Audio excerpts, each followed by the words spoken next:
Caleb Vance, CEO of OptiServe Solutions, a sprawling tech support giant, felt a familiar hum of discontent. Quarterly reports, while stellar on paper, masked a nagging feeling. Customer satisfaction scores, once their pride, had subtly dipped.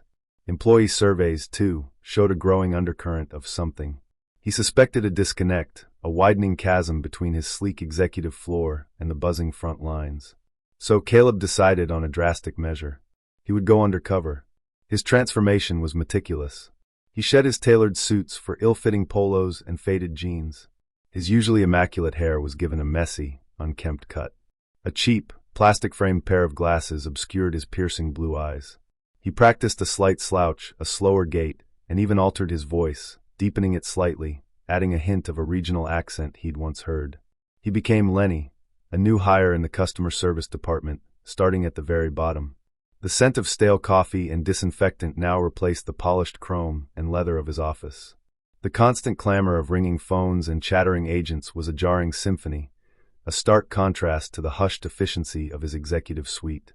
The feel of the cheap, scratchy uniform against his skin was a constant reminder of his stripped power, his newfound anonymity.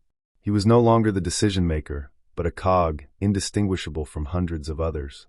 The mission was simple: understand the dip in customer satisfaction, and more importantly, uncover the truth behind the whispers of employee discontent. He expected to find minor inefficiencies, perhaps some disgruntled individuals. His confidence, a quiet hum in his chest, assured him he'd quickly pinpoint the issues and implement solutions. Oh, how wrong he was. The first whisper of unease came on his third day. A customer called, furious about a recurring software glitch. Lenny, still grappling with the complex internal systems, fumbled. A seasoned agent, a woman named Beverly with weary eyes, leaned over. "Just tell him it's a known issue, honey," she murmured, her voice flat. "Engineers are working on it." But Caleb knew deep down that particular issue had been flagged months ago, its resolution deprioritized. A knot began to form in his stomach. Why the dismissiveness? Why the prefabricated answer? He felt a prickle of discomfort as his long-held belief in OptiServe's pristine efficiency began to fray. A week later, the gauntlet was thrown. A new software update had just rolled out, riddled with bugs, and the calls came in like a relentless tide. Lenny found himself staring at his screen, a queue of 20 agitated customers, his headset buzzing with their frustrations. His supervisor, a harried man named Dale, barked, "Pick up the pace, Lenny. We're falling behind."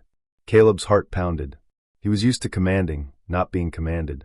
He felt the stress radiating through him, the pressure to appease angry voices while navigating a flawed system.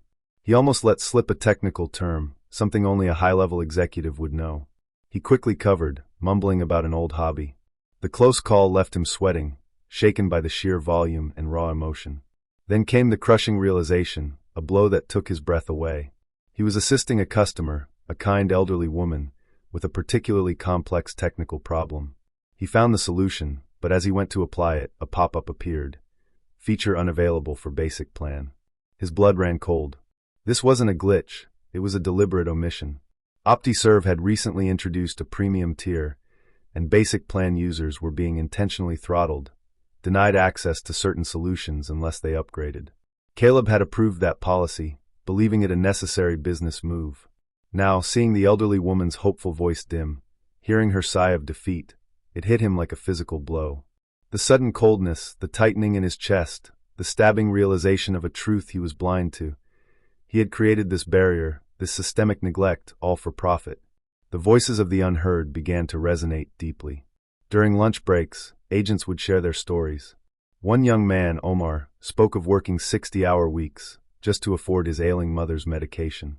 He revealed that mandatory overtime was common, even for those with family emergencies, and often without adequate notice. A loyal, hard-working woman, Maria, spoke of her son's scholarship being jeopardized because she couldn't get time off for his crucial interview.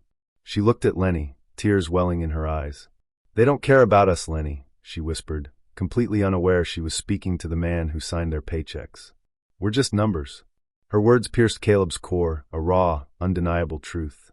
The absolute gut-wrenching betrayal came in the form of a hushed conversation he overheard between Dale, his supervisor, and another team lead, Brenda. They were in a back office, their voices low, but Caleb's enhanced hearing, a result of his focused attention, caught every word. "Just mark it as customer error," Brenda instructed, a cynical sneer on her face. "Our metrics are down, and we can't afford any more company fault tickets." Caleb froze, his breath catching in his throat. They were deliberately manipulating customer feedback, skewing data to protect their bonuses. The chilling dread washed over him. This wasn't just inefficiency. This was a deliberate cover-up, a profound, systematic disrespect for both employees and customers, extending far deeper than he could have imagined. His blood ran cold, the shock radiating through him. The unmasking was simple, yet dramatic. At the end of his last shift, Caleb walked into the team meeting, no longer slouching, his posture erect, his gaze unwavering. He removed the plastic glasses, ran a hand through his hair, smoothing it back into its familiar, executive style. The room fell silent. Dale's jaw dropped. Brenda's face went white. The astonishment, disbelief, and a mix of fear and awe flickered across the faces of those who had worked alongside Lenny. A sudden understanding dawned, followed by a collective gasp. Caleb's actions were swift and decisive. Dale and Brenda were immediately suspended, an internal investigation launched that led to their termination. The systemic issue of throttling basic plan features was reversed, with a public apology and automatic upgrades for affected customers. Mandatory overtime was abolished, replaced by a flexible scheduling system and genuine support for employees facing personal hardships. The dawn of a new era at OptiServe Solutions was undeniable. The changes permeated every level. Anonymous feedback channels were established, with Caleb himself personally reviewing every submission. Employee training programs were overhauled, focusing on empathy and genuine problem-solving, not just quick fixes. A new employee well-being initiative was launched, offering financial assistance and counseling services. The rhythmic clang of machinery still echoed, the phones still chimed, but the hurried bustle was replaced by a sense of calm, a shared purpose. Customer satisfaction scores soared, but more importantly, a palpable sense of relief and renewed purpose settled over the workforce. OptiServe wasn't just a company anymore. It was a community built on respect and understanding. Caleb Vance, no longer just a CEO, but a leader forged in the fires of humility and stark truth, understood the vital importance of empathy, the transformative power of listening to frontline voices. The disconnect between leadership and staff had been eradicated, replaced by a thriving, empathetic culture. It wasn't just a fix, it was a resurrection, a testament to the profound impact of courageous, ethical leadership.